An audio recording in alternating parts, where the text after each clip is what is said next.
Your hosts are Jared and Jason, and you have arrived at the after party. The crown winner of last week is Dude Bro Moment, financially gifting $100 during the TAP 4th anniversary. Thank you so very much.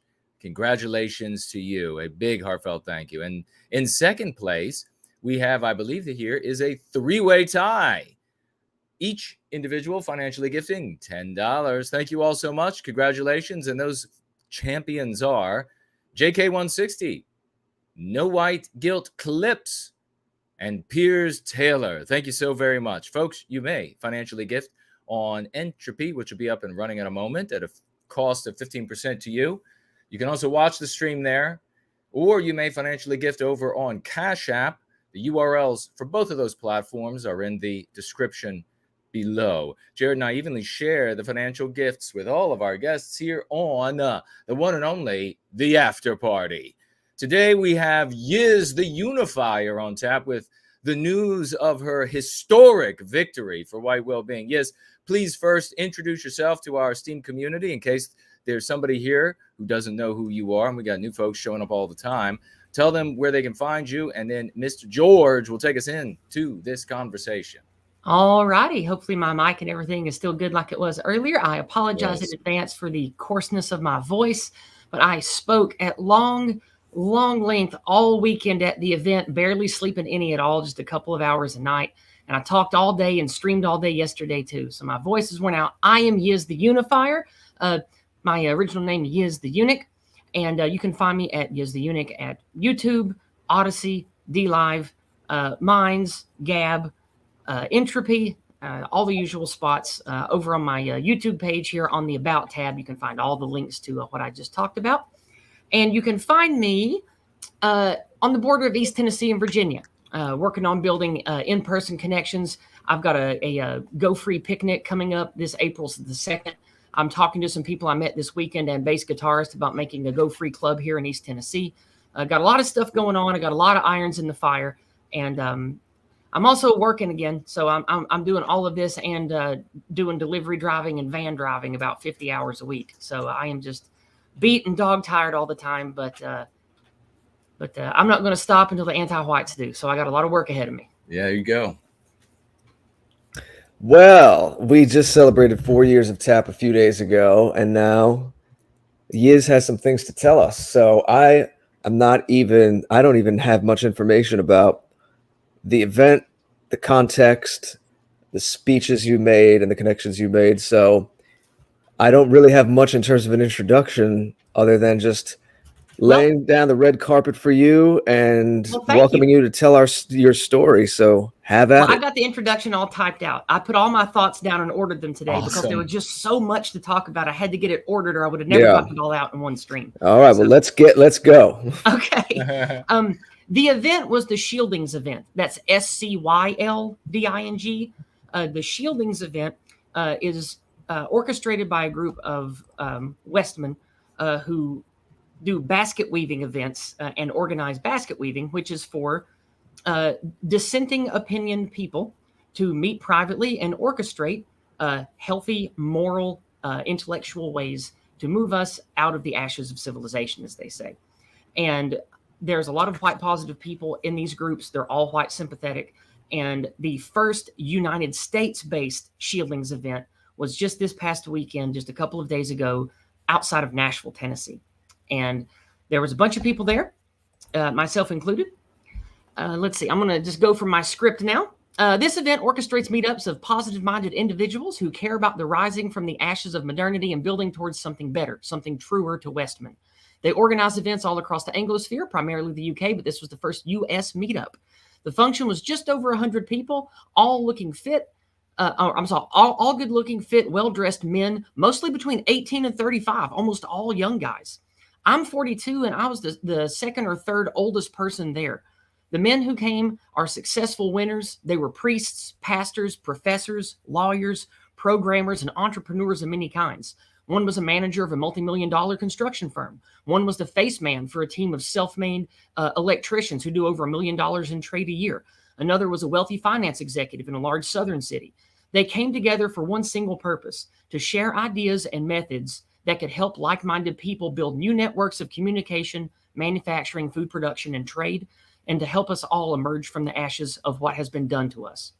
The event was all into a particular tone or a lens through which all of these discussions took place. It was one of high morality, with a focus on being strong leaders, good fathers, building quality family-based communities, especially homeschooling, which I'll get to a little bit later. I'll talk about it.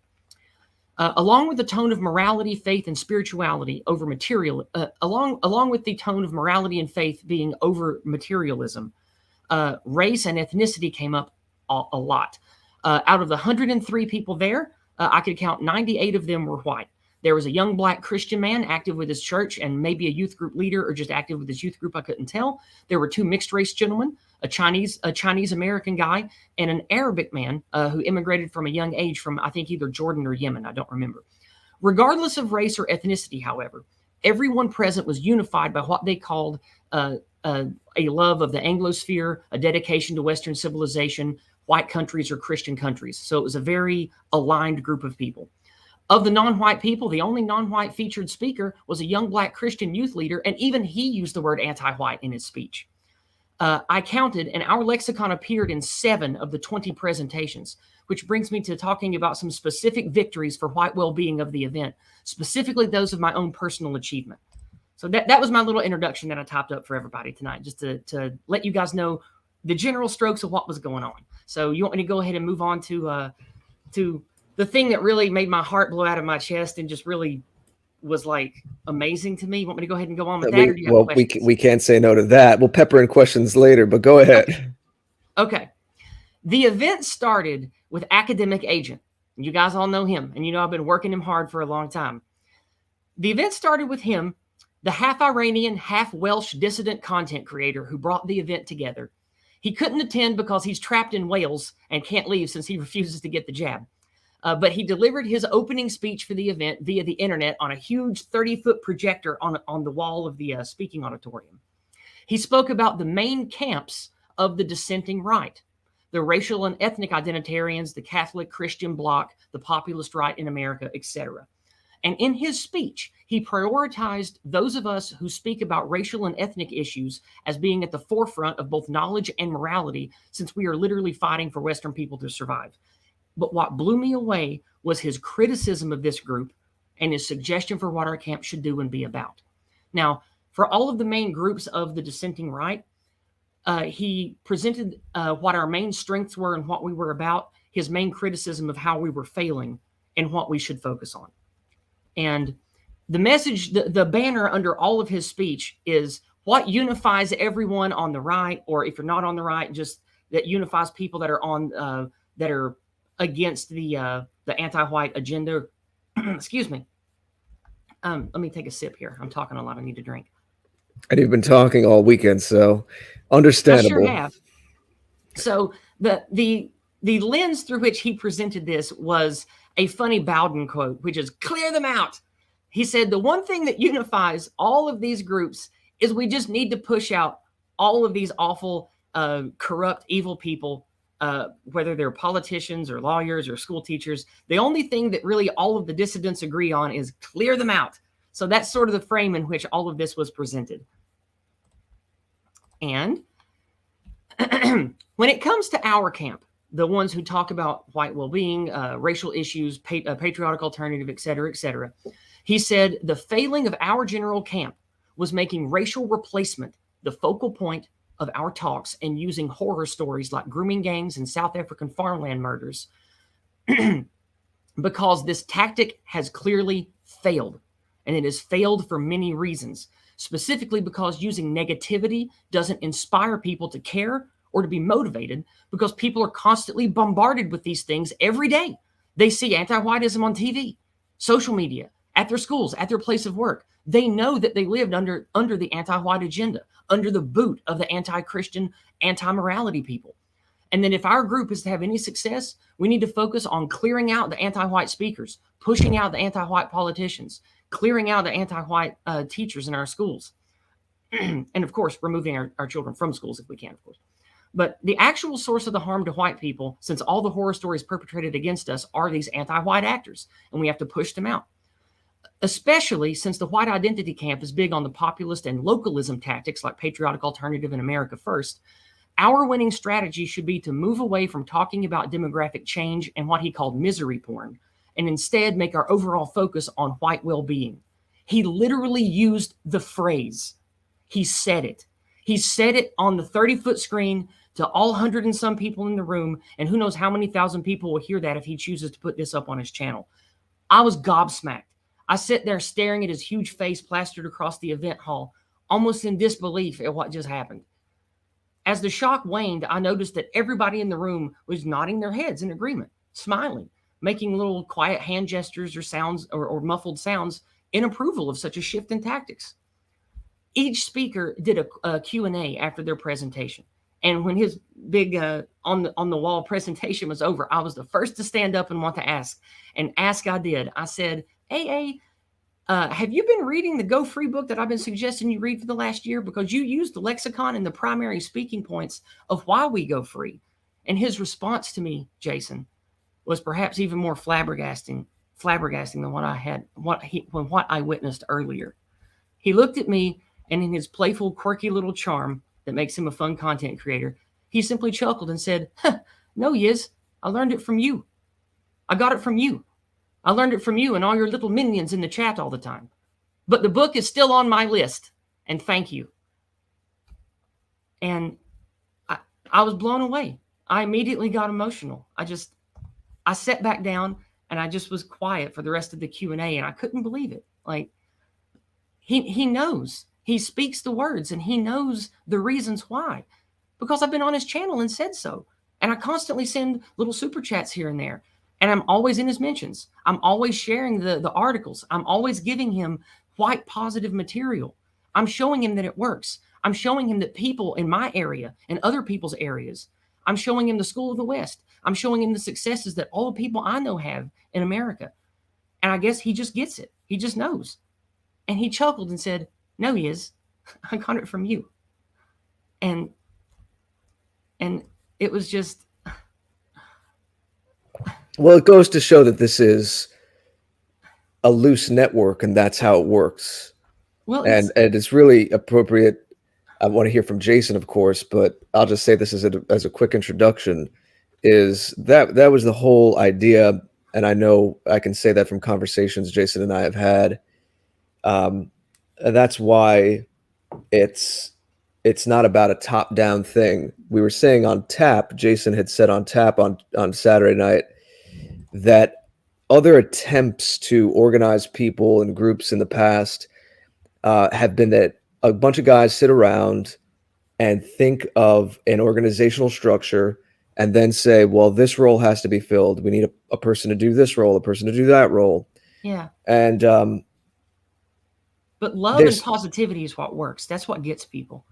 Creating an environment. People want to be right.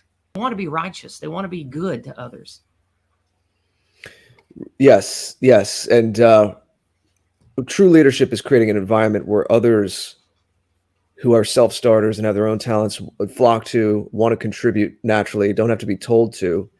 And that's what's happened. Jason, please. I'm like yelling here. I'm staying muted. I do have folks said they couldn't hear the fan, but I want to just keep it that way. Okay. But temperature's going to rise in here now after hearing about that. My gosh, congratulations! Thank you so much, epic champion. Oh my Lord! And Jared's hitting nail upon the head as always.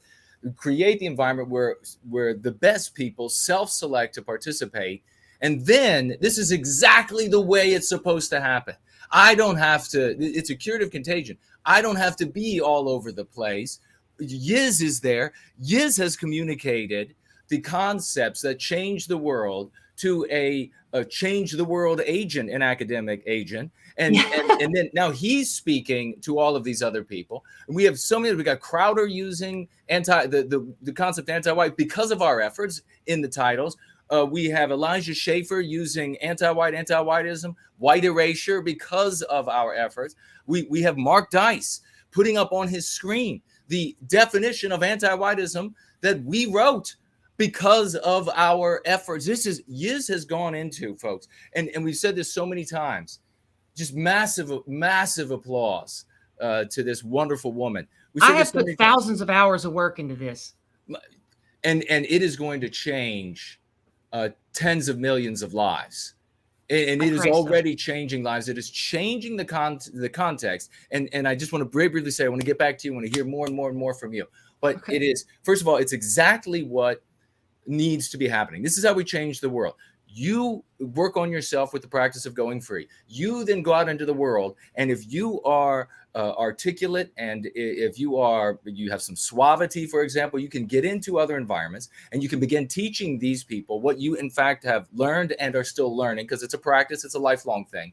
And then you can influence the entire circle that you have entered, the entire sphere that you have entered, just as Yizz is proof of concept. So it's steps away, removed from like the kernel of the work that's being done, steps away, and it is influencing on greater and greater scales. And why is that important? Why is this the epic victory that so many folks don't understand? Because if you change the language with which we speak, you change the story that you are in. You get out of the anti-white narrative, where the back of that story, the end of that story, is sanguinary for Western kind. You get into a story where we are the heroes, and we're able to protect our own, protect our children, protect our elderly, protect our strong and robust and capable. We're able to protect our own of all levels because of this. It's a curative contagion, as you can see. It's passed one to the next. These old concepts, and they are for antiquity, and more power to the folks who want to engage in that sort of thing. Best of luck to them.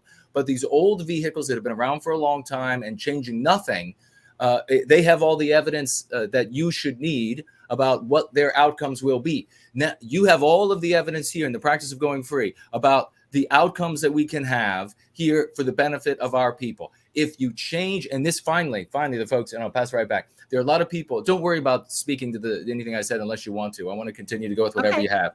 But there are people out there who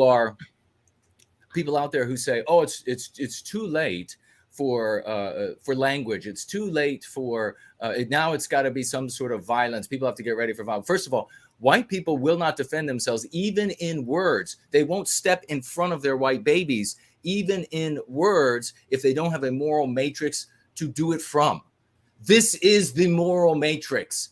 Yes. It doesn't matter how mad you get, or how bad things are, or how violent the anti-whites get. White people won't respond, whether it's a social argument, a legal argument, a cultural argument, a socio-political argument, a philosophical argument. White people won't, or violence, or defending yourself with fists or something else. White people won't do it. The ordinary white family, they won't do it if they don't have a moral matrix from which to defend themselves. That's what this is. You give them the moral matrix, and they will bloom white roses around planet Earth, because they will come to their own defense. Yes. And that's why I'm so thankful, Jason. I cried at the event. I know that you know me, but you don't really, I don't know if you really know me. My family is a long line of warriors. Despite how despicable our leadership has been, my family has been good men for 200 years. Every generation of my family has fought for our once great country. My family fought in the 1860s on the right side of history. My family fought in every war after that. And I didn't have a war to fight in. And because of my genetic curse, I didn't have the ability to even fight that way anyway.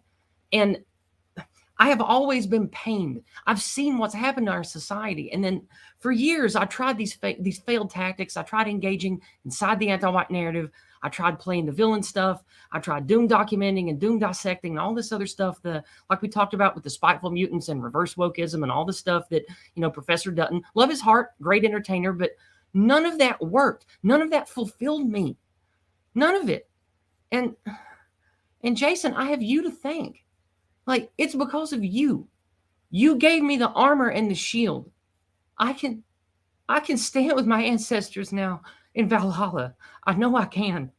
You gave me the weapons and the tools to do that with. And now my gifts won't go to waste. My intelligence, my speech, the passion I've cultivated over the years, that is not wasted. And what about all the other great Westmen out there that have my gifts and my talents? They need this. They need this armor, this Aegis and Gladius. Like, there has to be more like us out there, and we have to get this to them, because then they can do what I did this weekend. And just this one event this weekend, I know now that I can die happy, because the 100 men there, they were all with it and passionate and smart and self-made. And they were already talking about building homeschool networks and creating their own trade and how to push politicians out of their cities and take back control of all their little pieces of the West. And they were networking with others. There were 1,000 people in America that wanted to come that just couldn't make it. So that's like 1,100 guys right there. And they're all going to get to watch those speeches because they're part of the Shieldings group. And it's just, I would never have been able to sit at that table, and this group of moral, just men would have never given me the time of day. If I played with Hitler dolls or loved the swastika or was just a doom dissector or talked about neo-fascism or any of this other garbage, it's all failed tactics. And after this weekend, I know it. I know it. I feel it, because I looked at those men, those moral, just men who wanted to make a difference and had the passion and the money and the intelligence and the education to do it. And what did I do? I told them the lexicon. The same thing we talk about on this channel all the time. Every single one of you listening can do it. It's not rocket surgery, like my grandfather used to say. It ain't rocket surgery. It's just you use the right words in the right moral framework and you speak it with passion. And that leads me to the next part. The next part's simple. It's just, you want me to go ahead and move on, or do you want to say anything? Okay, well, that leads me to the next part. My speaking part was simple. You guys all know what I said. You've heard me talk before. You've heard me go off and spit fire and brimstone about the Go Free narrative and why the Go Free lexicon and why it defeats the narrative. And I just gave them that. I split an 1.5-hour time slot with my friend Red Hawk. He's a men's right activist guy and a good friend of mine. And we split his time slot. And after a little speech of his, I got up there, and with confidence and passion and my good humor, I gave only around a 20-minute presentation. I said what the Go Free method was. I said why it exists, why it's moral and effective. And then I gave a couple of personal countenances about how I use it. And that example about making that one anti-white that I worked with just gobsmacked like a punch her in the gut. And being the sales genius I am with the gifts that I have, I applied a unique twist to my presentation to talk about how we can change things. That was the whole nature of everyone's presentation. What can we do? How can we implement things? I pitched this to them in a way to get their help. I appealed to their intelligence and their dedication. I said, this wonderful framework, it needs you. It needs your minds. It needs you to help this contagion evolve, to fight all the MPs. Maybe there are MCs inside all of you, your brilliant engineering and programming minds, those of you who are pastors and preachers and youth ministers. You're seeing the mean pathogens we're up against today. So how can you help us make this curative contagion better? How can you help us build this in you, in what you do? And I made the point over and over again that this is not something that they have to do outside of just words. They're still going to be a professor or a doctor, or they go to work every day, and all they do is just use these language words, doing what they're already doing as moral, just men, and it dispels the narrative around them naturally while they're doing other things. And I thought that for a moment I was going to lose them because everybody was sort of quiet. I didn't hear a lot of yas or head nodding or anything. But when I was done, Jason, I got a standing ovation. Every single man in this room stood up, some of them with misty eyes, and they beat their hands for what felt like forever. Some of them cheered for me. And then after that, I gave like a 20-minute or 25-minute Q&A. Excuse me. I'm going to take a drink here. My voice is failing.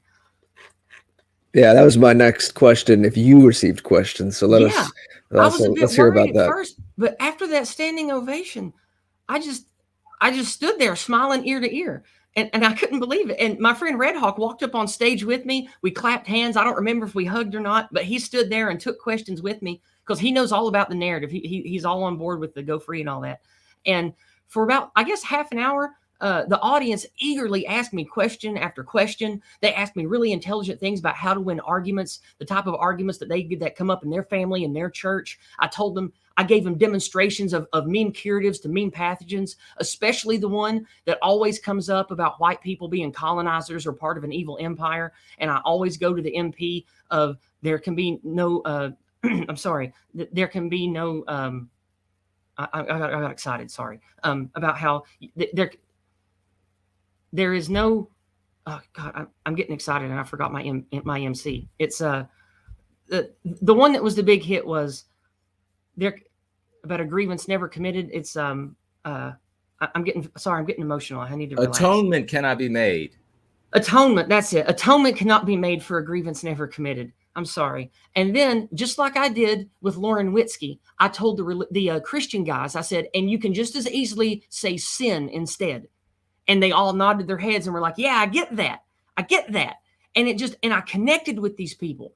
And they asked me questions about why the narrative was shaped the way it was. Why say anti-white? And I said, well, here's a word that I created for the narrative called anti-Western. It's a stepping stone and it's not a lie. You can say anti-Western if you know that if any race words are real touchy with the people you're talking to. Maybe you're talking to a guy that's got a non-white wife and they're in your clergy. Maybe you were talking to someone at work who's mixed race. Maybe you say anti-Western because you don't want to touch that hot button, but you're going to eventually lead it to the anti-Western narrative is directly harmful to the West's people, white people. It hates us. It hates our religion. It hates our morality. And so anti-Western is a word that I contributed to the lexicon. What words can you guys contribute that will weave it into getting to the core of the matter, which is the anti-white jealousy and hatred that we have to dispel? And they loved it.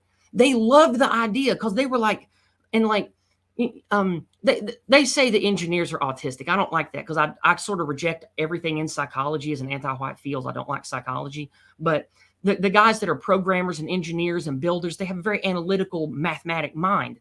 And so they really took to the meme curative, to the meme pathogen like a formula.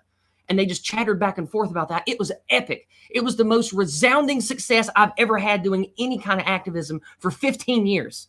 Like everything else, every other application and approach to this topic is garbage compared to this. Anything else I could have said from any other, whether it's a James Lindsay to a No More News Adam or any of the typical, let's talk about the puppies or let's blame this group or let's talk about why history is wrong or you've been lied to. None of that would have landed and they would have just nodded their heads and been glad that I was there. But that wasn't what happened because I used this method and I spoke to them with love and conviction and just spoke the truth as I know it, as I practice it, the Go Free method. And they exploded with love and acceptance and they celebrated with me. And excuse me, it's just, I have never felt this level of conviction and righteousness. And as a person with a warrior spirit, a noble Nordic warrior spirit, there's no better feeling in the universe. I need to, you guys talk. I need to rest my voice.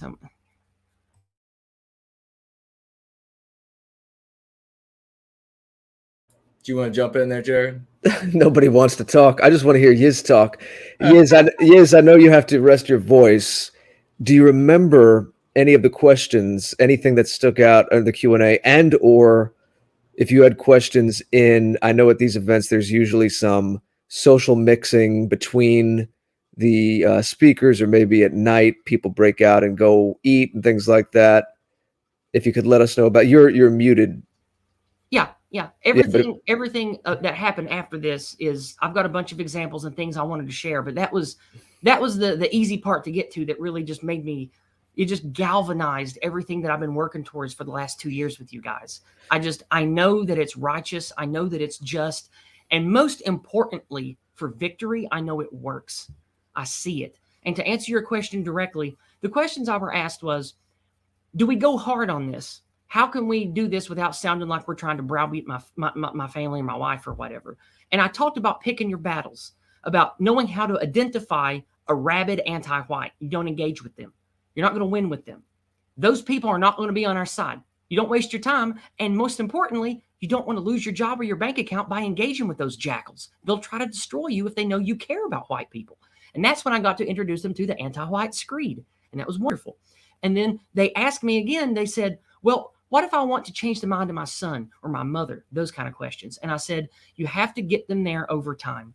And the best way you can do that is by being calm and convicted and using the lexicon as you'll learn in the book. because it's irrefutable. It's absolutely irrefutable when you just teach them through the lexicon that it is evil, it's immoral, it's unfair to treat white people the way we're being treated, whether it's by corporations or schools or anything. And every one of us, your family members, your friends, they will just get it. And that was it. It's just the smiles and the nods, and I could just see it. I could feel it. And again, it's difficult to explain in words on screen like this, but I know what it's like to make a real intellectual, emotional connection with others, because I was in sales for years. I know when people are sold. I can tell when they're on the hook and I'm going to sign the paper. And everybody in that room would have bought what I was selling. Like if I was selling life insurance to go free life insurance, I would have got a policy out of every single one of them people. So, but anyway, the rest of what I have prepared is just little notes about the different people I talk to. And there's a rather controversial one I'm saving for the end. But until we get to that point, it's just me sharing testimonial about the hours and hours outside of the speeches events that I sat with people eating, because it was an enclosed event. For almost 70 hours, we were all together in this one big complex. We ate together, we rested together, we drank at the bar together, we went outside and smoked on the deck together, like, because men with their cigars and all that. I couldn't stay out there long, I'd choke to death. But they brought the cigar stream thing to an in-person experience. So yeah. Yeah, they even had a cigar stream live for a bunch of them sat at a table. Are you able to speak to? Obviously, AA is in the UK. You said that this was the first American one.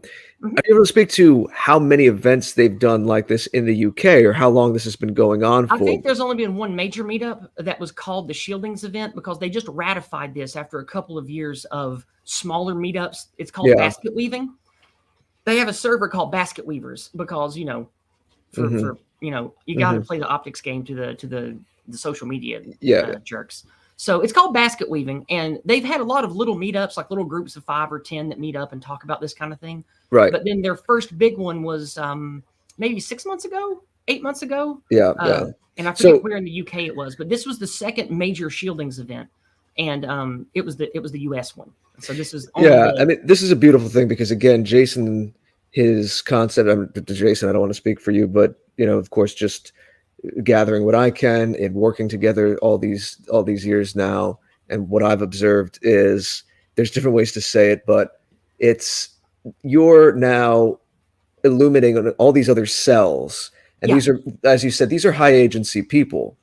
Yes, that's something we have to remember too. Is what kind of language, what kind of approach, what kind of morality, what kind of frame is going to attract people who can actually move the needle in their in their communities, in their professions, instead of just yelling at the wind, as so many people seem to be doing online. Now, the beautiful thing is this has been designed as this loose network. Jason, correct me. I forget if it's the best way to call it decentralized or distributed. I know there's different ways to classify networks, so you can jump in a moment maybe. But essentially, you're a cell. You're this charged cell. Is like a battery. You went in and you charged up 100 other high quality cells.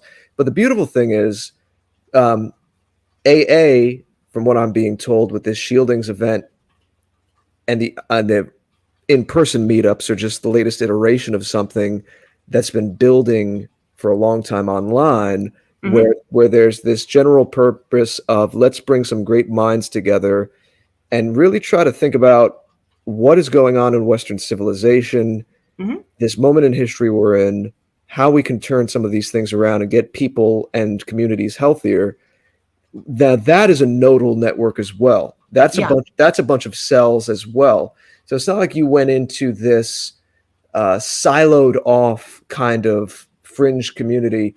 What you're doing is you're taking our cellular network and you're lighting up this other cellular network where those 100 guys are going to go. They're all going to tell 10 people, and they're going to tell 10 people.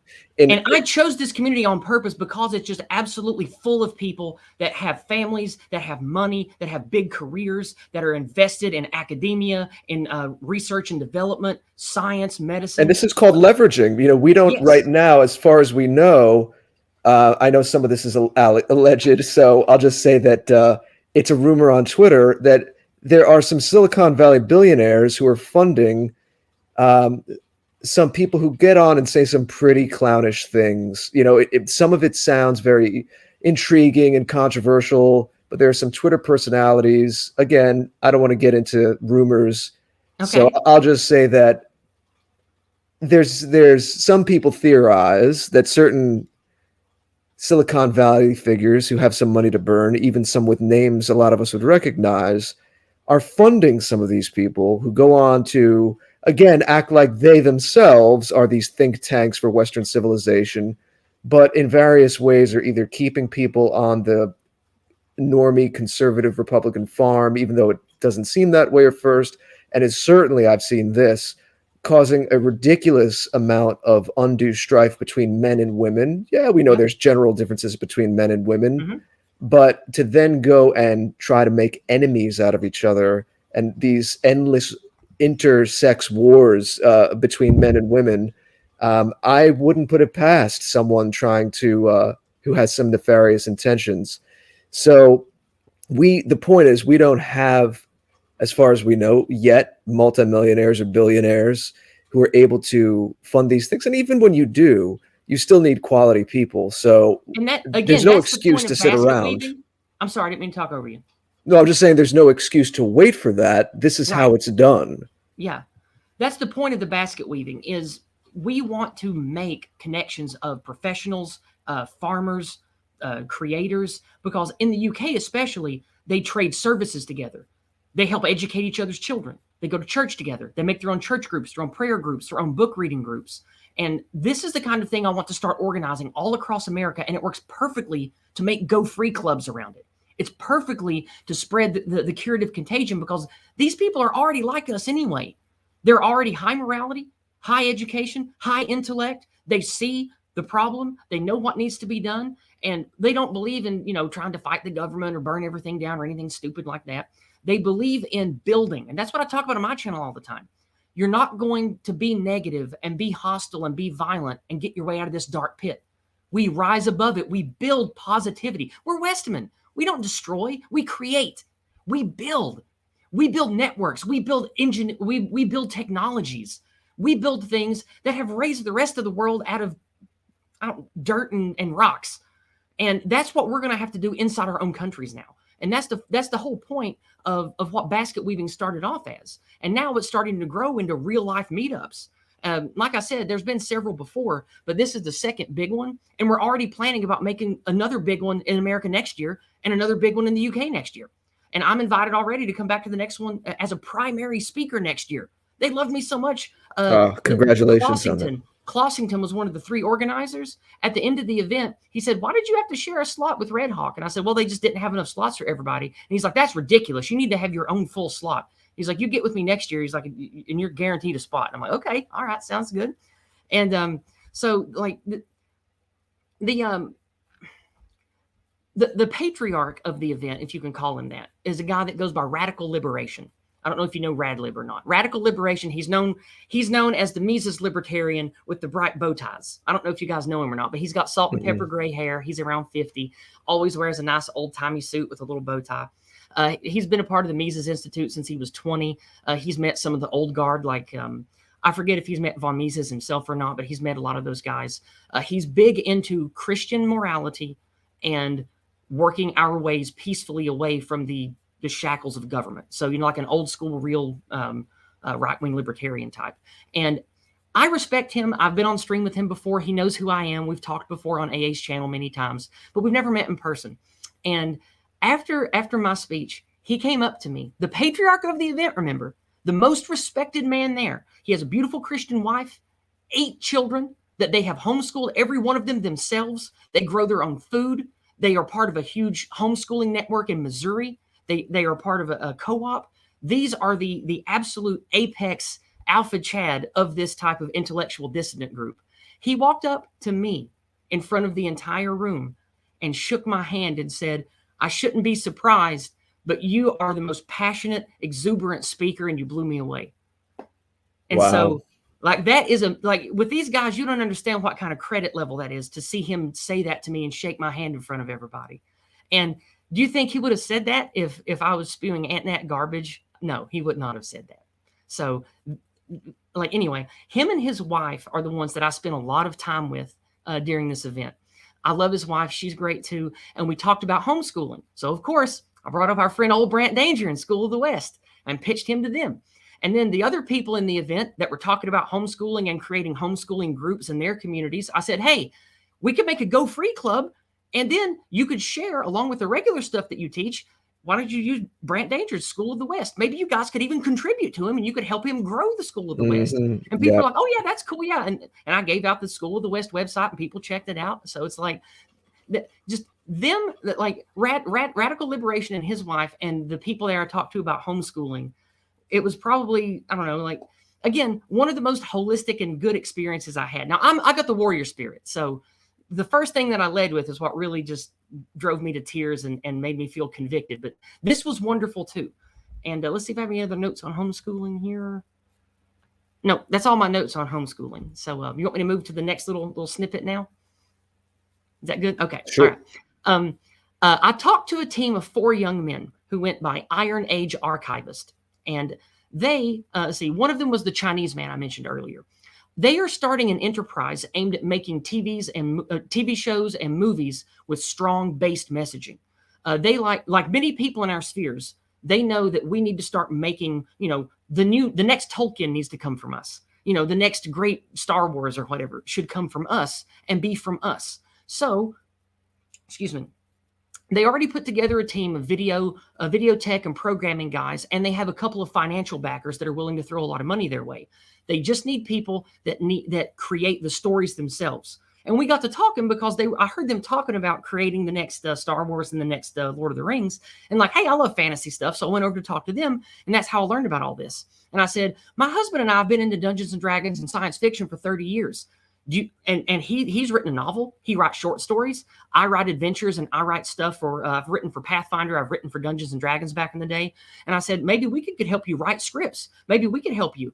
And then that evolved into them saying, I should be quality control for everything they produce and scan their scripts and their productions to make sure they're free of MPs and have white positive messaging in them. And I was like, well, that's a great idea I didn't think of. I'm really glad I talked to you guys.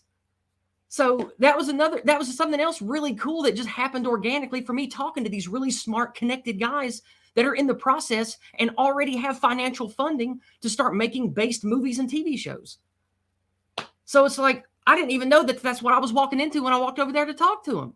So I'm in contact with those guys. They've already emailed me. So this year I'm going to be talking to them about, trying to get my husband and I to help give them scripts for good ideas for, maybe a reboot of, not a reboot, but like a new version of Conan or a new version of some kind of science fiction or something, because my husband and I have all kinds of good little short story ideas. And so I can pitch them to them. But more than anything, I was thrilled that it was their idea for me to make sure that it wasn't white negative. It didn't have mean pathogens in it. And I was like, hey, that's a great idea. Let's do that.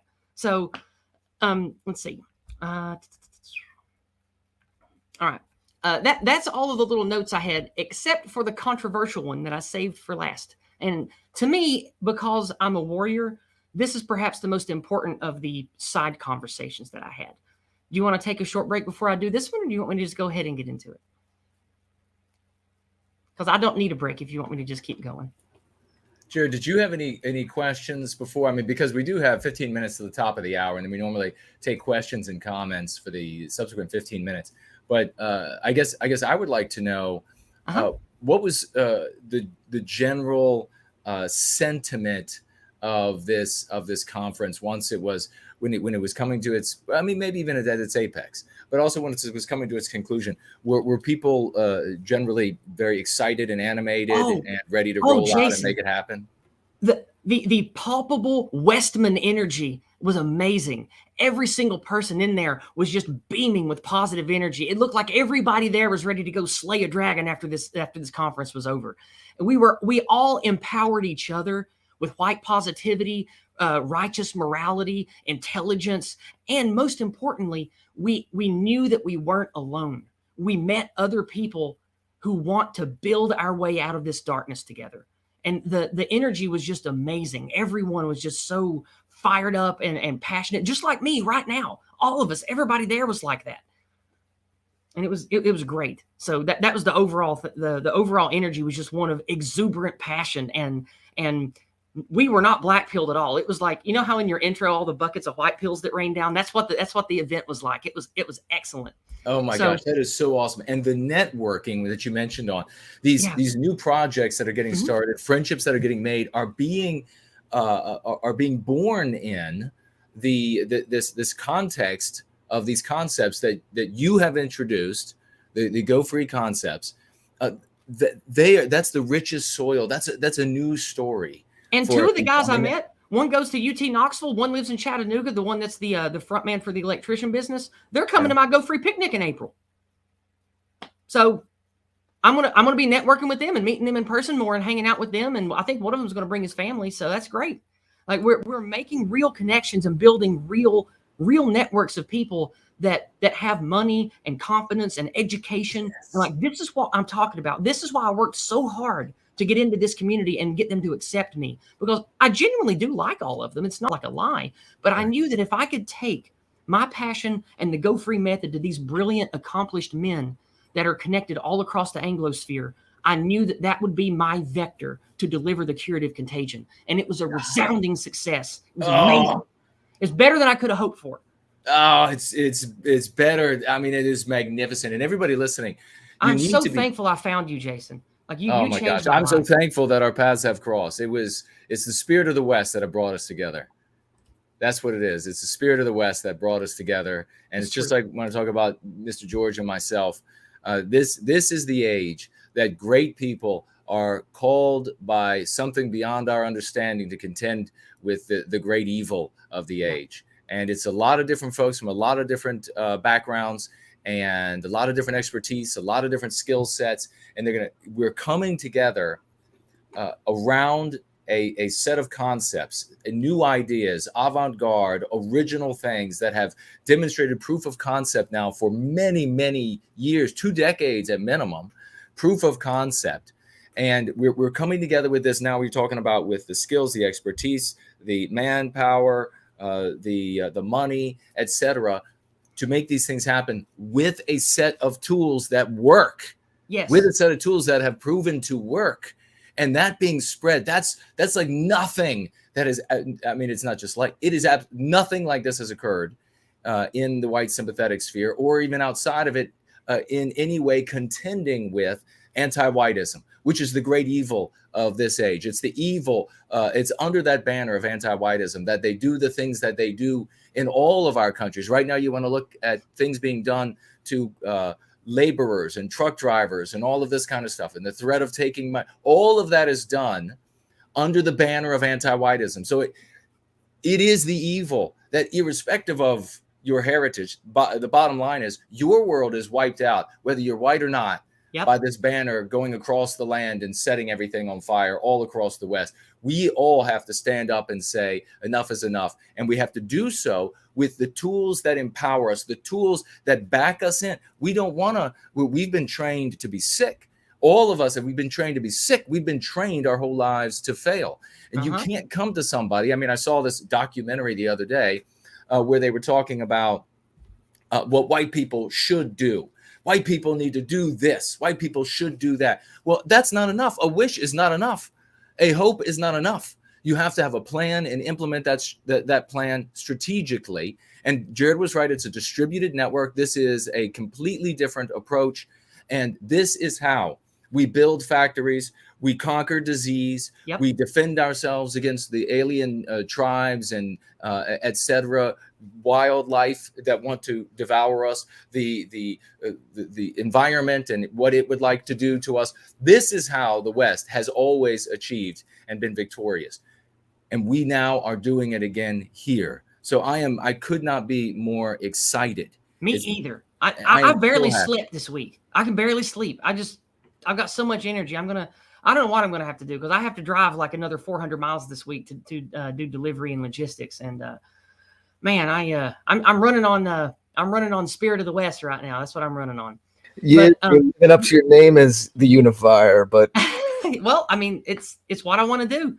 Speaking of being the Unifier, and Jared or Jason, earlier just a second ago, you talked about people I forget your exact phrasing, but it was it tears down everyone in the West, not just the white people or not just one kind of person. And this one was this side conversation and this experience was the one that meant the most to me, because I'm a warrior, and warriors like to test themselves and defeat the greatest dragon that they can, accomplish the greatest challenge that they can to test their mettle. And it's going to make sense when I tell you this. The most important one was I was approached by a man. He was around 30, good looking man, nice hair, nice glasses, had, expensive suit, nice jewelry, like a nice ring. And he had a Star of David necklace. He smiled ear to ear and he shook my hand. And he said that he was thrilled at my presentation, beaming ear to ear, like he just found out his wife was pregnant. He told me he was Jewish and he identified as white. He liked my term Westman. He said everyone in his family was a great person, very moral, very just. They were Christians and they were Jewish. The white people in his family, the father's side of his family, I'm trying to do him a favor here. The father's side of his family have been in America in the Northeast since the colony days. His mother's family are Jews that go all the way back into the 1800s into Ukraine, and they moved across Europe during the Brother War period and ended up in Israel. And excuse me, let's see. I had another note, but I got to scroll back down here. Sorry. Sometimes WordPad, I don't know why it does. It hops back to the top. I don't know why it does that. It's the anti-white gremlins. They're trying to slow my roll. That's what it is, Jason. Let's see. He currently lives in America, and he works in network security. He's got a really comfy job. He doesn't have dual citizenship, but he spent many, many years in Israel the last decade. And his mother's family is wealthy and connected in Israel. He told me that there is a growing sentiment among patriotic Jews in both America and Israel that they don't like the Semitic identity. They like the Western white identity, and they despise the ADL and hate its evils because it's turning their own people in their own countries against them. And there's a movement budding in Israel to shift away from the ADL and get them to stop putting everything under the banner of anti-Semitism. And he says that he considers himself white, and he hates how the globalist Marxist kind of Jews, the anti-white Jews, have used the ADL and years of mind war to make so many people that he considers his own people hate him and his family for being Jewish when they love us. And they despise the divide that has happened. And he says that he now knows the words to call it. It's the anti-white narrative that those evil Jews made. He's going to tell that to his synagogue. And his mom's going to say it now in Israel. He spoke to me for like 2 hours on Saturday night. His experience poured out of him. And I held his hand and we cried together a little bit. And he said that the connections that he has in America and Israel with the way the anti-Semitic narrative and the anti-white narrative, it's pulling his family and a lot of Jewish families in America, it's pulling them apart. And he hates it. And he thinks that it's so evil because he sees what it does to both sides of this ethnic racial argument thing that's been brewing for a long time. He says that the way that the Jewish side of his family, especially those in Israel, view the ADL is a lot like how we view some of our governments. How whether or not you agree with how the ADL started, I think it was negative the way it started. But no matter what certain people have of groups that once serviced to them, the decay, the rot has made them evil and work against the groups they once served, like our government. And that's the way that he and a lot of people in Israel, he says, view the ADL and the globalist anti-white types that use the ADL and NGOs to push the anti-whiteism everywhere they go. And he says it's turning people against Jews left and right, and they hate it. And they're actively working against it. And now he was inspired by me to know the words to put to it and to help move away from the anti-Semitism narrative to the anti-white narrative and combat it that way. Because he says you can't win arguing in that narrative because nobody wins under the ADL narrative, not even Jews, he said. So I thought that was really interesting, and that really inspired me. Let's see. Let me make sure I didn't leave anything out. He also agreed with me because Jewish stuff came up, Israel stuff came up in my Q&A earlier. And he said that he agreed with me that anti-whiteism will destroy all peoples in Western countries. And he specifically said there are a lot of Jewish people, especially white American Jews, that are really worried about all of these social media and like university type, Marxist type Jews that say they're not white and that poo-poo white people with the anti-white stuff, because he says that the anti-white mob is not going to know him, and he's not going to know that, oh, he's a Jew and leave him alone. They're going to burn down his business and kill him just like they will us. And so he said he's very glad that he knows there's people out here that will at least tacitly ally with him in stopping the anti-white narrative, because it would destroy him and his family too. And, I know that's the whole "are Jews white" question is really, that's kicked around a lot. And this is a heated debate all the time with people. And I don't like to argue that. I just like to focus on positivity. But it was a huge victory to me to have a dyed-in-the-wool Jewish person who speaks Yiddish or whatever they speak there, and has family in Israel, speak this way and this truthfully to me, and still be inspired and still want to use the Go Free lexicon and dialectics. Well, so if that doesn't prove how powerful this is, then I don't know what does. And that really personally was a personal victory to me, and it just made me feel really good and strong about what I'm doing. So that is absolutely fantastic. Yes, it may be a pipe dream to ever bury the hatchet in this particular milieu. It may be a pipe dream, but if anybody can do it, I want it to be Yizz the Unifier that does it. So. Well, I'm going to tell you, his people, multiracial people who are trying to identify also with the non-white race that they came from, because if they do, then they're victims and they have all these special traits. And if they identify with the white side, then they're evil and they have no special traits.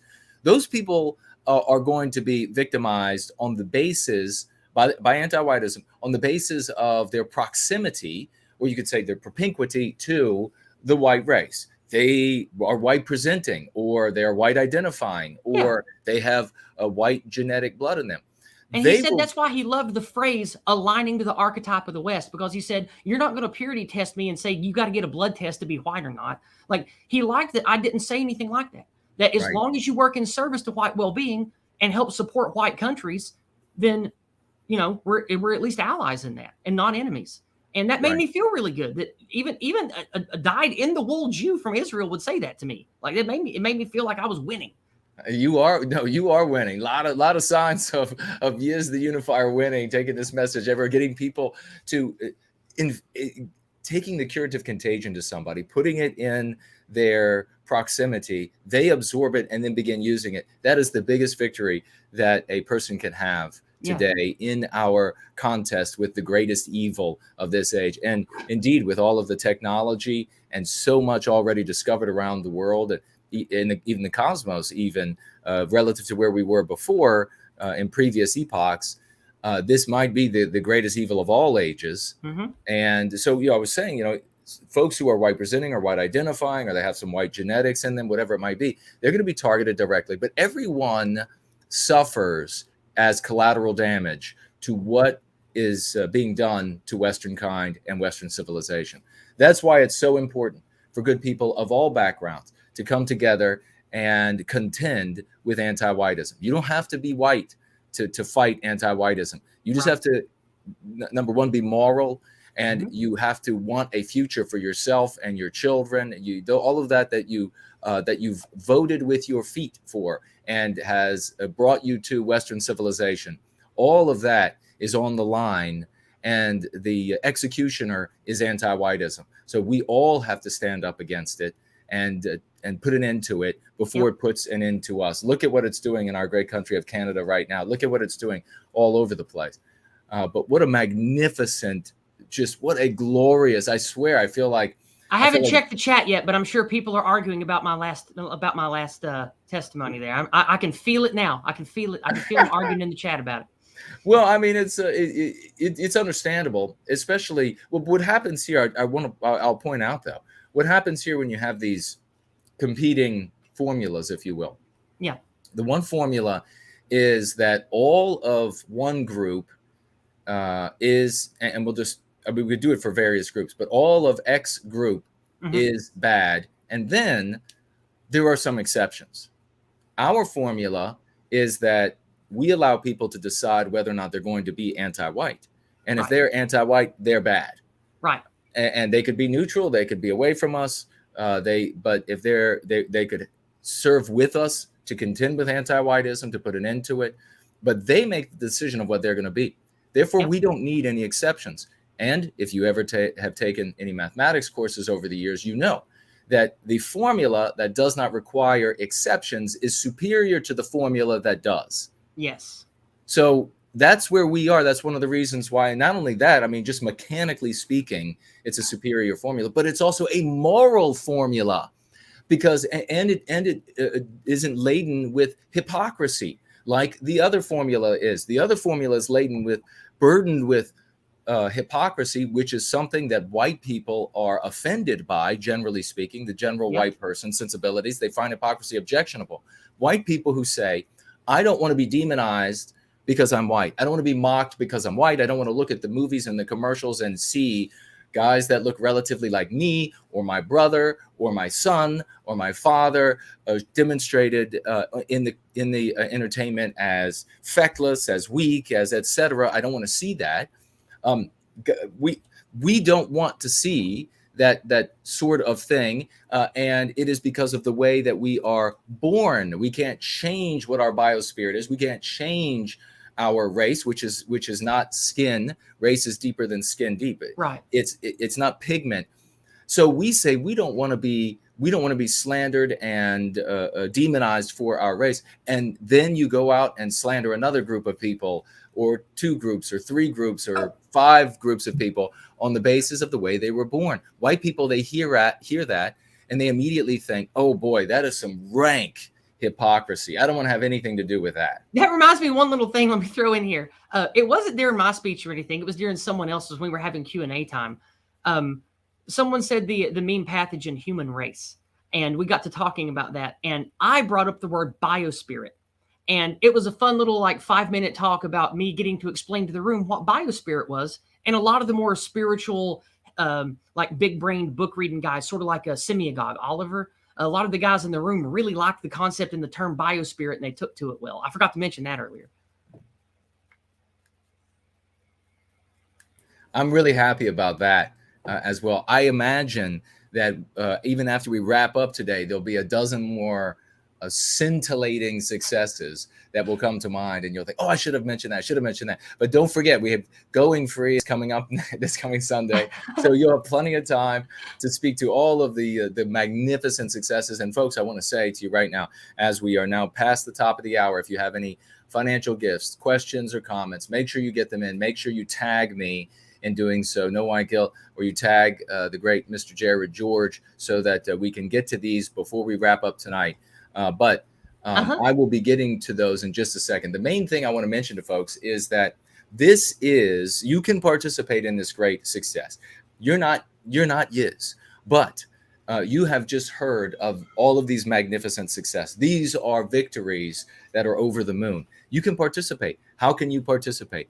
You can be the testimonial that goes out into the circles that you influence, and you can tell them about this tremendous victory. You can share the URL. You can say to people, look, you've got to watch this. It's only an hour long. You've got to watch this. You'll never be more inspired than when you watch this in your life, about the chance that we have of recapturing our destiny, of actually turning this ship around so that the entirety of the West doesn't flow off Niagara Falls into oblivion.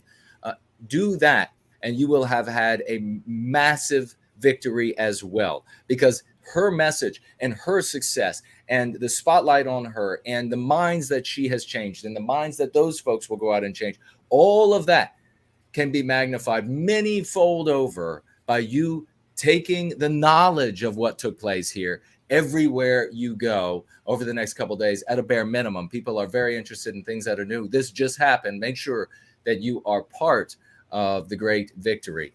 Let me take a quick look now. We'll see, what do we have here on entropy. We're going to get started right now. Get out your raucous emojis, folks, and throw their hands together, cheering little wild faces of joy for Dude Bro Moment, who financially gifted $50, 50 US dollars. God bless you, brother.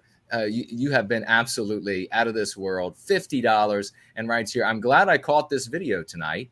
I won't be able to participate in the chat, So don't think I am rude if I do not respond. Great job, Yizz! Exclamation point. I Thank knew you. the story was going to be good. Yeah, indeed. It was going to be good. Yeah, we had hints of it, folks, over on Going Free. And it was, we were all very excited. And I purposefully did not reach out to Yizz to have her tell me about what happened beforehand, because I wanted to see it live with all of you and be able to celebrate it and feel the joy and feel the love live with everybody here. I couldn't be happier, Jason. Oh, I can't be happier. I mean, I don't know what I feel like I have to crack open a bottle of alcohol, less wine or something. I've cried a lot this week. Tears of joy. We have a financial gift from Western Man. Financially gifting $4. Thank you so very much. I got the public white positive library exchange up. I got the public white positive library exchange up. Finally. Good. So far, it has 2 books and a magazine.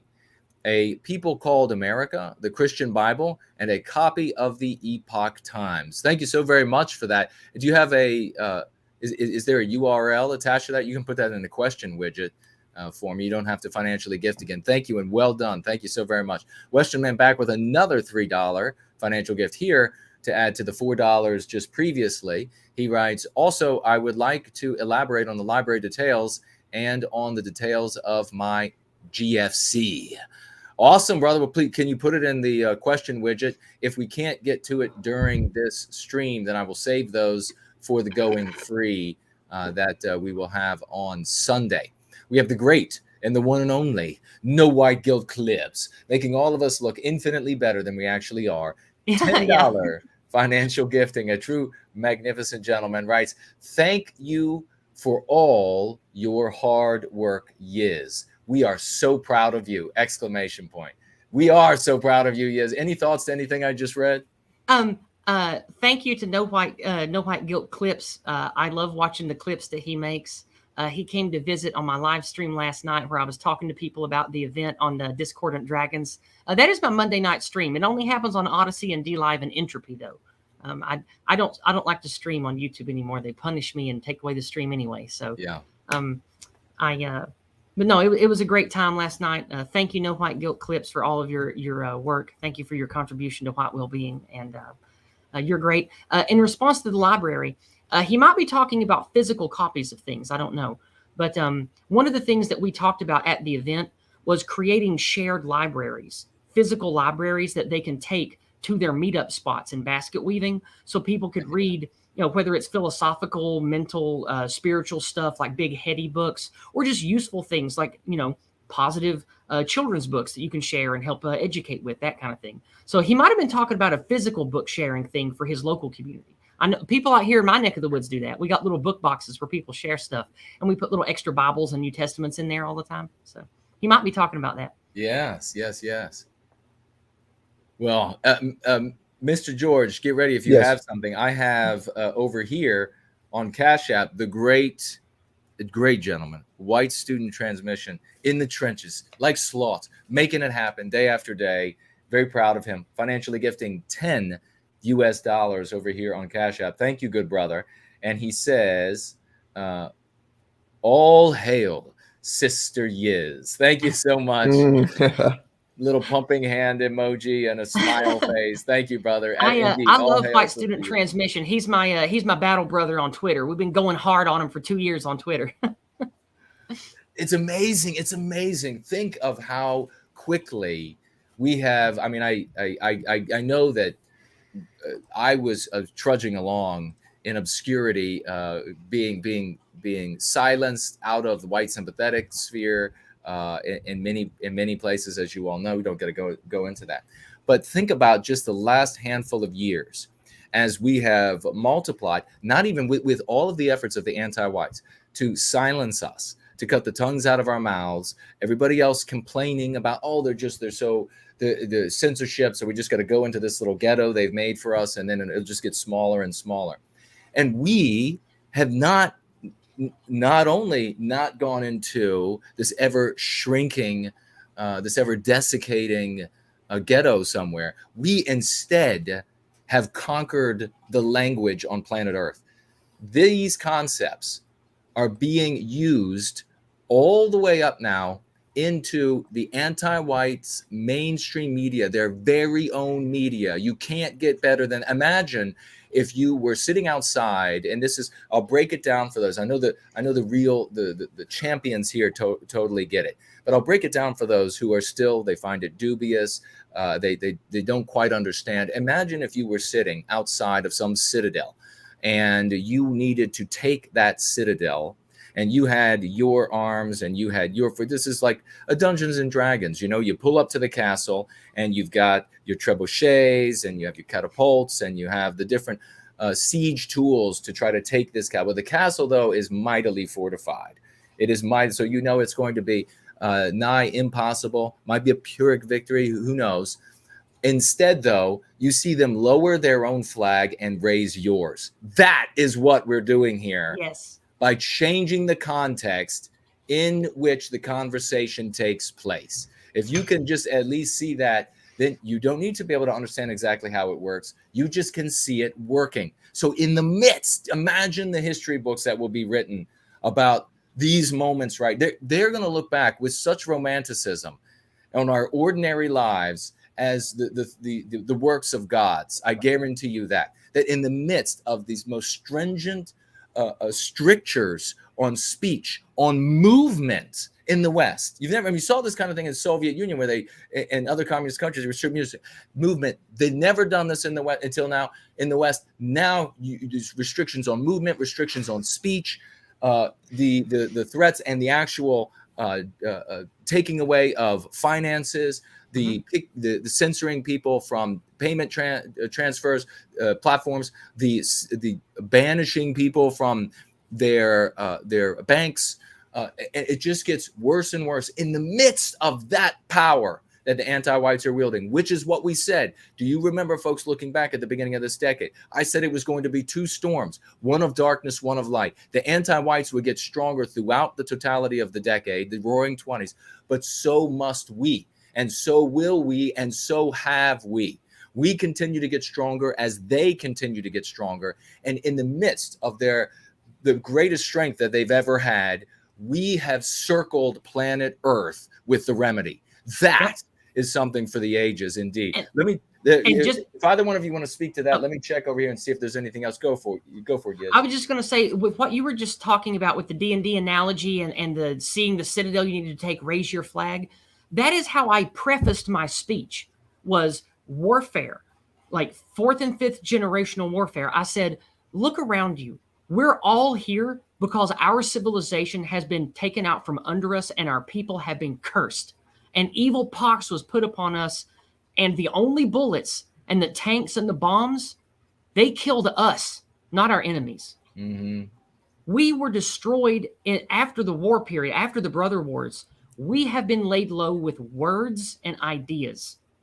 And I said, the Go Free method, the lexicon I'm presenting to you today, this is the weapon of the modern battlefield.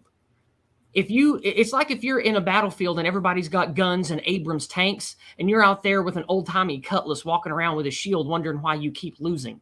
I said, right. This is what you need to implement to protect yourself and to responsibly and morally fight back on this battlefield. That was my preface, and that inspired me to share that with you, because that's how I view all of this. It's an existential, spiritual, mental war that we're in, and we have to fight on our terms: morality, sensibility, fairness, and building. We are a positive force. Yeah. The enemy force, the oppressive force, is a negative one, and our weapons are ones made of truth, fairness, sincerity, and speaking the truth to lies to dispel them. And that's our atom bomb, son. Amen to that. Mr. George, go, and folks, while Mr. George is talking or asking questions, making points, this will be your final opportunity to get in any questions, comments, or financial gifts. Mr. George, the floor is yours. Well, I know, Yizz, that you've worked the last couple of years, as you said, online, and I love seeing that moment when everything falls into online, but yes. Well, I should say, in the context of getting known in AA circles, in these circles. Oh, yes. Yes, I absolutely know, of course. But you're right, because anyone who's new and isn't familiar with you might have misunderstood that. So I'll correct myself. That's fine. Yes, I just didn't want people to think I only did online stuff until now. I've done a lot of activism and America First stuff and U.S. Patriot and MAGA marches and going out and trying to witness to people directly and pushing the anti-whites out of my local area. Like I've done a lot of in-person stuff too. Yes. You told us a story about how you did that at a local college by you. What I meant to say is I love when, because we all have our mountains we're climbing, we all have our adventures we're on. When you stick with something for a long time, I was referring more towards you working your way into this particular sphere of academic agent and associated thinkers and content creators, and gaining their trust and their respect, and just chipping away at it for so long so that you could even have a speaking slot at an event like this. And then this is the moment where the dam breaks, where all of those little seeds that you've planted, all those little that you've put in people's heads over the last few years, and whatever you've done, obviously you did a lot to gain the respect, to be known, to show value, so that you could again even be invited to speak in the first place, but then to really seize the moment and hit a home run and affect people.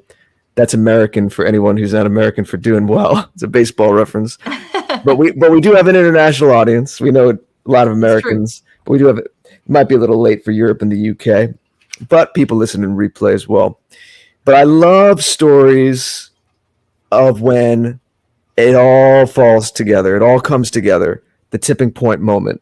And I know what it's like to work and chip away at little things day after day. And I'm sure you had your times, like we all do, where you're thinking to yourself, am I really affecting people? Am I doing what I set out to do? And I appreciate it. I know we all do, the unbridled enthusiasm that you're showing, because you deserve it. This episode of Tap Tonight and other things you've been doing, I'm sure you do, you're doing your own streams. You should be taking a victory lap. You should be celebrating. I am. You should be celebrating, and we all need to celebrate those moments and applaud when someone does something like this. And anyone listening, it's inspiration for you to have your version of whatever this is, whatever you're working towards one day. But we celebrate you. It's a great way to start off after our fourth anniversary, to start a new year of TAP. And I just wanted to acknowledge that, and again show how heartfelt my appreciation is of what you've done here. Well, thank you, brother. But I wouldn't be here if it wasn't for you guys. Like your love, your support, your tutelage, you helping me practice speaking, helping me practice going free. All of the things, it all matters. We are all part of this growing organism together. And there's like every organism has its silent heroes, its loud heroes, its proselytizers, its kings, its engineers. And I'm using my talents and what I'm good at. And I encourage every one of you out there to do the same. But the thing that I will leave you with is the reason why I keep touting the Go Free book, the method, is because you have to do it and you have to live it. You have to read the book over and over again, embrace each of the steps, embrace and understand what it means, why it exists in the first place. And you have to keep it in your mind. And like if you're a Christian, you walk with Christ every day. And with the Go Free method, you walk with the meme curatives in mind every day. You walk with the lexicon, especially the 5 key terms, loaded and ready to go every day. And you get used to analyzing those in other people's speech. And then you get comfortable knowing when to engage, how to engage. And you have to just, if you want to have success and really be great at something, like if you want to be a good bricklayer, you got to lay bricks for 10 years. You want to build computers, you got to build a lot of computers and put the time in. And this method is no different. You will get out of it what you put into it. And Lord help me, I've been putting a lot into it for the last 2 years, and I'm getting a lot out of it. What I've been doing is bearing fruit, and that's what this whole celebration stream is for. And it's not just to toot my own horn, but it's to let you know you will have successes like this too. Jason and Jared, you guys know people that even behind the scenes don't want their faces to be known. Surely other people have successes like this. Yeah. When you implement it into your daily life and you live it, you got to take the whole thing. You got to apply it. You can't just do it sometimes. You can't just think about the terms and be this successful. You have to really walk it every day and think about what you're doing and apply the curative contagion holistically with all your mind, body, and soul, and put it into everything you do. And I've been doing that, and it makes me a happier person. It makes me feel like I am spiritually fulfilled as a warrior. I am morally fulfilled as a good Southern Christian. And I am personally fulfilled by creating positive connections with other great people. And it's all because I discovered Jason in the Go Free Network, or the Go Free method, and met the White Wellbeing Network. So I can't tell you enough. Take the method to heart, study it, and make it part of your life. And your life will get better, and you will start making a difference like I do. Trust me, it works. That is a glorious testimonial, because you're not just saying it works, but you produce results after result after result after result, and nothing can compete with that when you're speaking or dealing with an honest person, intellectually honest, generally honest. And that is what makes this so absolutely beautiful. You know what this is? Yizz mentioned bearing fruit. Another way to say what I was trying to express a few moments ago is this is like a harvest celebration. There will be more harvests. We don't rest on our laurels, but we do have to mark milestones and successes. And this is you planted a lot of seeds, and you worked and plowed the fields, and this is a celebration of a harvest. Boy, I did.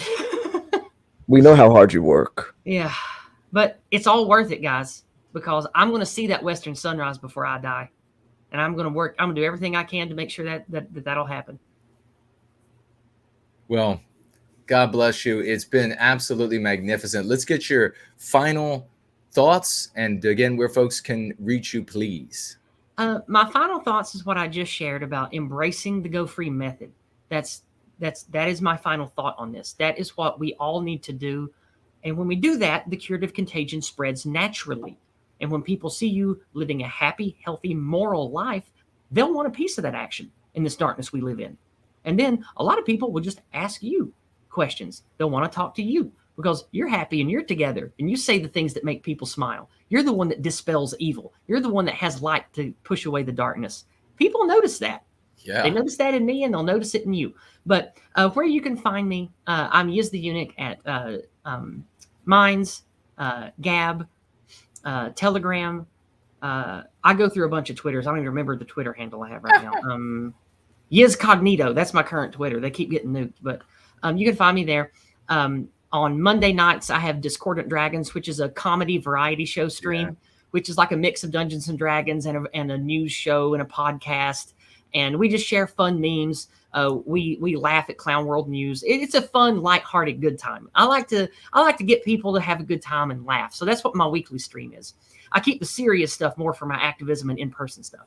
But that's every Monday night at 6 p.m. Eastern. You can find it on my Odyssey, my Entropy, and my D-Life, which is all Yizz the Eunuch. You can find it there. And on my YouTube here, I still put my morning walk videos. Sometimes I create my own little meme videos. Sometimes I will share posts about news and whatnot. And on the About tab on my YouTube here, you can see links to all of the above. And you can find where to get me on there. And of course, I'm Yizz the Eunuch at protonmail.com. And I organize 2 events a year. This year will be the first Going Free White Positive Picnic. That's going to be April the 2nd. And it's going to be in Eastern Tennessee, just off Interstate 81. I've already got about 7 people coming, including the 2 guys that are coming from the event this weekend. And it's just going to be a one-day affair on Saturday. It's just a family-friendly affair at a nice park with a lot of facilities. We can throw the football around, pass a baseball, maybe throw frisbee, and just have hamburgers and hot dogs and a good old American time like we do all over the South down here. And in the fall, in a much more remote location, I go to a middle of nowhere old-timey national park on the border of North Carolina and Tennessee. And this is my Yizz's American Patriot meetup. And a whole bunch of guys from all over the country I've met in America First and the MAGA community. We come together and we bring thousands of rounds of ammunition and all kinds of guns. And there's a national park shooting range. And we just spend the whole weekend putting thousands of rounds down range and teaching young people how to shoot, how to wear body armor, how to use field sights, how to sight your gun into different kinds of different ranges. And it's just a good old American shooting guns, hooting and hollering Yosemite Sam good time. So if that sounds like your cup of tea, that's the second or third weekend in October, and I start organizing that around June. So reach out to me if you want to be a part of that, and that's my 2 in-person events that I host each year. And it's about half past, so I guess that's it. We'll go ahead and wrap it up there. That's all for me. Thank you for the opportunity to celebrate this massive victory with you, Jason and Jared. Thank you for letting me be here to vent and just, I don't know, I'm so thankful and I'm so exuberant. I couldn't be happier. Oh, wonderful. Mr. George? Yeah, it's a beautiful thing. And truly, again, congratulations, Yizz, for what you've been doing and the lives you're affecting, and how you won't even really be able to see how it spreads out, because those people that you affected are going to affect other people.